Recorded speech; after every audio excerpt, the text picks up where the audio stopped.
Hey guys, welcome to another segment of Cash Money Billionaire Literary Reviews for Mr. Kelly's English 12 class of Fraser Heights. Today, we'll be reviewing the story Something Happened Here by Norman Levine, which is in the Canadian short story books for English 12.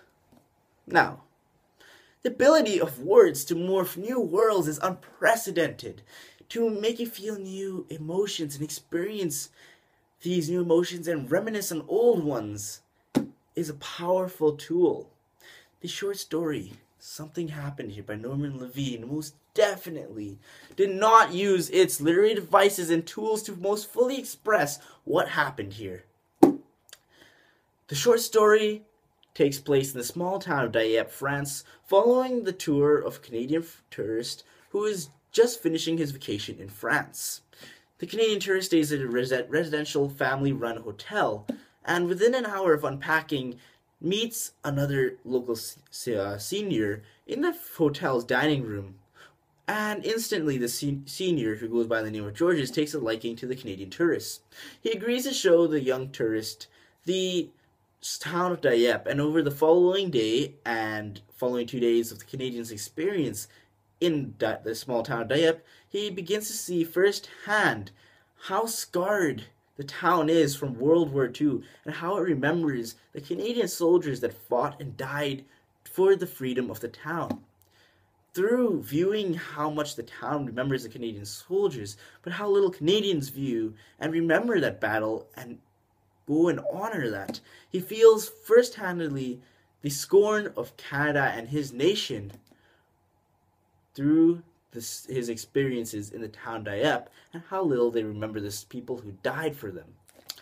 He begins to enrich his view on the sacrifice it took to achieve today's freedom. But while the Canadian protagonist remembers this sacrifice, we experience another sacrifice, one of excruciating boredom. While we take our time and throw it away with boredom, we experience this painful sacrifice of our time due to the fact that Something Happened Here by Norman Levine is told and written in a very dry tongue without very much action. While this story may appeal to an older audience, one more deeply connected with World War II, or one that enjoys Canadian postmodern fiction, especially the slow pieces, the average reader should be warned that they will find this story to be an utterly bland and dry experience for a part-time read. They may, however, enjoy it a little bit better on two of the following scenarios. A, if they delve more critically into the book and look at the key concepts, or B, if they need something as an alternative to sleep medication. Now, the story deals with more bold thematic concepts such as the ignorance of new generations, the dying remembrance of heroes, and the price of freedom. At one point, the gentleman showing the Canadian around, Georges, begins to explain the ignorance of new generations whom do not listen to the elders' advice through an analogy told about a nearby village. The young won't listen. They will, after some time, build houses here again, and it'll all happen again. He's referring to this about the village that floods every 100 years, nearby to the small town of Dieppe, and explains how the young don't listen to the elders who warn them about not building their houses in that specific location because of this yearly flood, but the young generation who disregarded their elders' advice and do it again, making a reference to World War II, maybe possibly foreshadowing a new coming of war once this war has been forgotten. Now, perhaps the author did intend to write the story in such a dry tongue to concrete the mood and enrich the atmosphere that many people have about World War II. A depressing, solemn era of humanity.